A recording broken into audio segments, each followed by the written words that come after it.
Hi, my name is Michael Costa. I'm a lifestyle photographer born and raised out of Mississauga, Ontario. Today, I have another great interview for you guys. I'm so stoked to bring it to you. So let's roll that intro so we can get this thing started.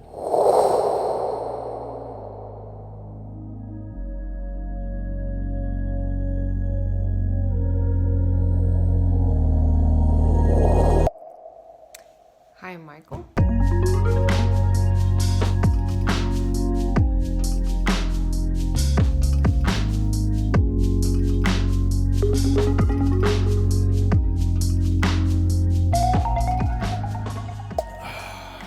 Guys, thank you so much for tuning in to another video. 2020 is commenced. Launched a podcast last week. Hope you guys liked that one. I don't know. I just dropped it. I'm actually recording this video on the day that I dropped the video, so I don't know how the video is actually going to do. If you're not familiar, I did a podcast with my good friend Jarek. We talked about boudoir photography. Got a little spicy. Also talked about the importance of community in any art form, and we talked about a few little tips and tricks that we've learned through shooting at meetups and just with other members of the community. Now this video is brought to you by the Harding Waterfront Estate. We'll talk a little bit more about that later on though. Now today I'm going to do something special with you guys. If you remember, a few months back we did something with Hayden Pedersen where I was telling you guys what the questions were, and then I could play back his video answer. Now we're going to do something very similar, but this time with the extremely talented fine art photographer. Her name is Dasha Pears, and she's based out of Finland, but she was born in Russia. She is so talented. I share her stuff on Instagram all the time. She probably gets annoyed with all the notifications, but big fan of hers, and I was very excited to hear that she was going to help and participate in doing this interview. So we're going to start off. I want to show you guys some of her work before we get started. I want you to really see and understand how talented she is. You should be looking at the photos right now. If you're not, I didn't do my job. I didn't do a great job. Yeah, photos. And more photos. Beautiful. Okay, so let's get started. Let me move this over just a little bit. All right, let's do this. So, number one, why don't you start by giving me your creative origin story? For example, where you were based out of, the initial push to start photography / art, etc. So, I'm originally from Russia, and I was born in a relatively small town in Middle Russia, and then I lived for about 10 years in St. Petersburg. After that, I moved to Finland, and now I'm based in Helsinki. My initial creative push to photography was my actual movement to St. Petersburg. It was a huge new city for me. It was amazingly beautiful, and I really wanted to capture that beauty. So I really felt like a tourist, though I moved there, I lived there already, but I really just felt like capturing all the beauty that all the people were passing by, and I wanted to document it. So that was my start. I picked up a camera, which wasn't even mine, it was my friend's. She didn't use it, and we moved together, so I just borrowed her camera very often, and slowly that turned into a hobby. I slowly got a more decent camera, which was a DSLR. I didn't know how to use it for a long time, and my goal was to get some blurry background.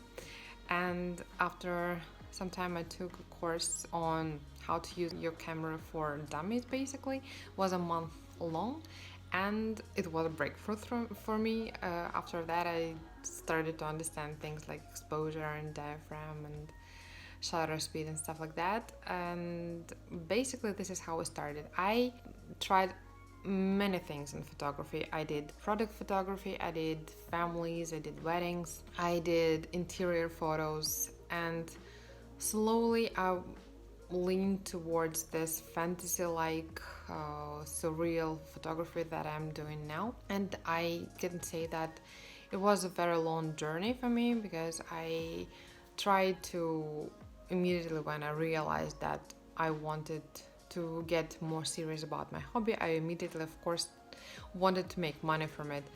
And it wasn't clear how to make money from surreal photography. So I tried all the other kinds. How would you describe your style to other people? So my style, how I call it, is surreal fine art. Basically, what I do is I use elements of surrealism, make images very like surprising and unexpected for viewers, so that they are interested in looking at the image for a longer time, like taking some time to look at it actually.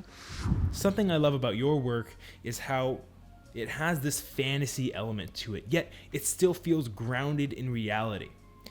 Is this something that you consciously aim to do, or is it just how the cookie crumbles?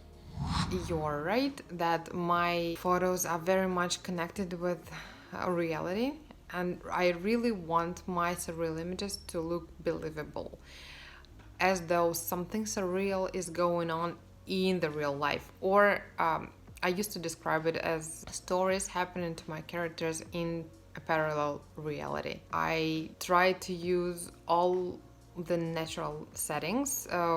I do shoot all of my elements right in the place where, well, in the first location. I don't, for example, copy and paste my characters to some other backgrounds, or I don't use parts of stock photos. I don't photograph things in different locations and then put them together. All of the elements that you see in my images, they were actually shot there. Yes, there is a lot of compositing, a lot of post-processing and editing. However, everything was shot there, right there at the same place. So all the origami birds, they were shot exactly there. Because this is what the effect I want to produce on the viewer, so that the image looks very, very true to life. And I think that makes the image even more surprising. How much pre-planning is typically involved? Do you know generally what the end photo/edit is going to look like? Or is it more of a just capture and play with it kind of method? Definitely, I use lots and lots of planning. All of my images are heavily planned, and I think like when I start working on the plan of the image, I definitely have my final image in the head.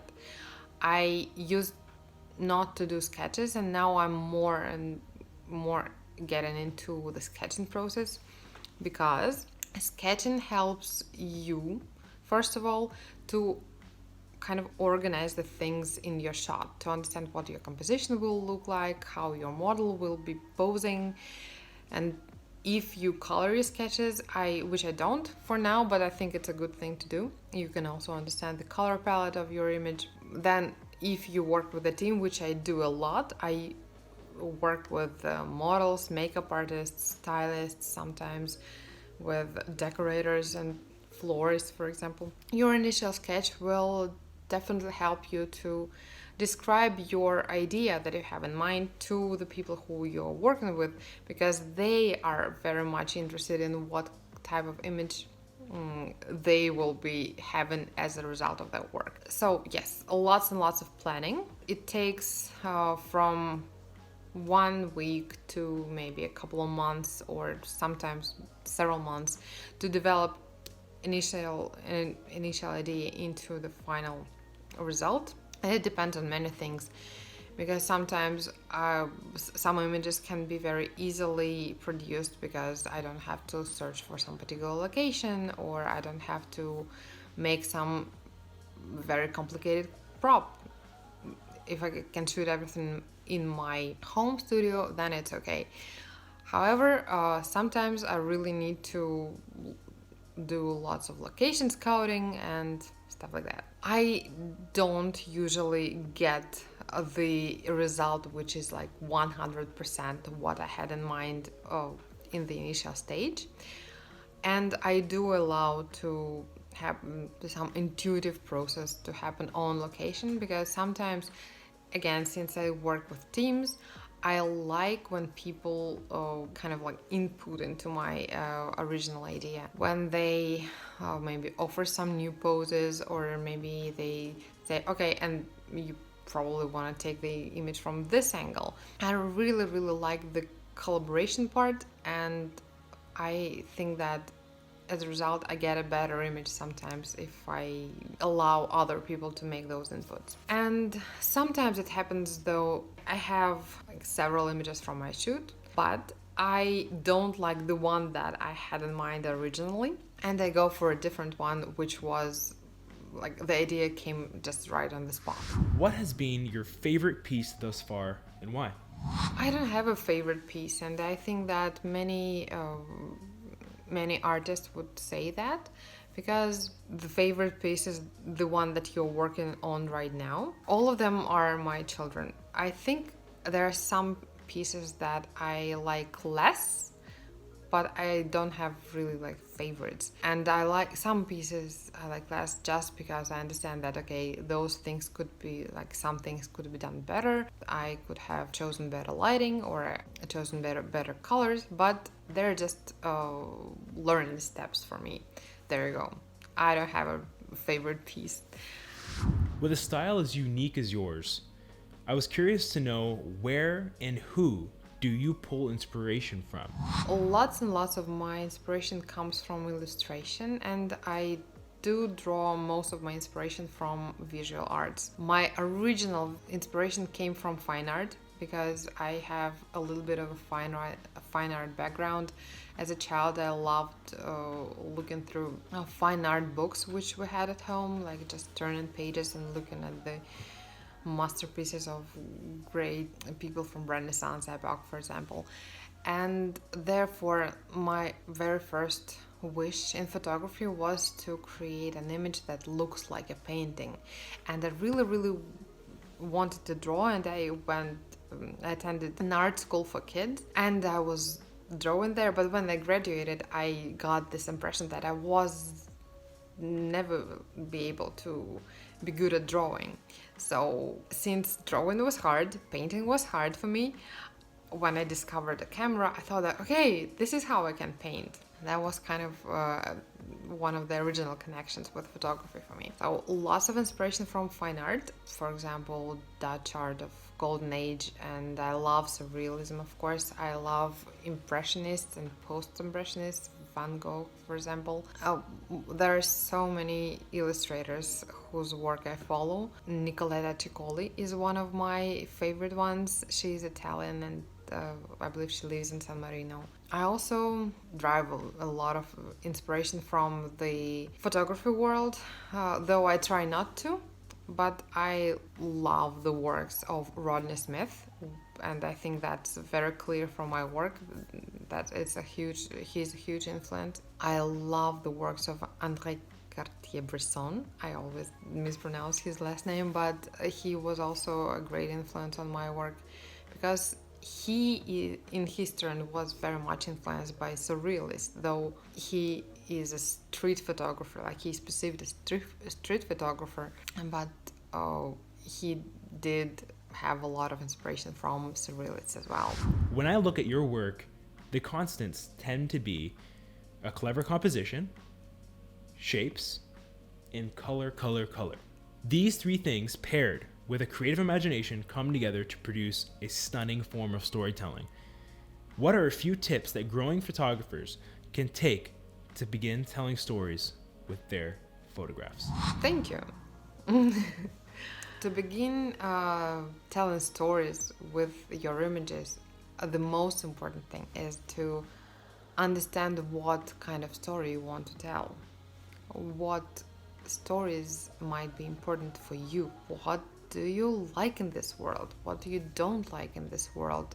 What you stand for? Understand what events in your life influenced you the most, why they did so, what kind of impression did they produce, and especially it's important if they produced an emotional impression. And those things will be the beginning of those stories, those unique, authentic stories emerging in your work. I believe that when you become telling the stories from your personal experience, from your life, stop looking outside and not just like trying to get visual ideas, but trying to understand like Why do I want to take pictures?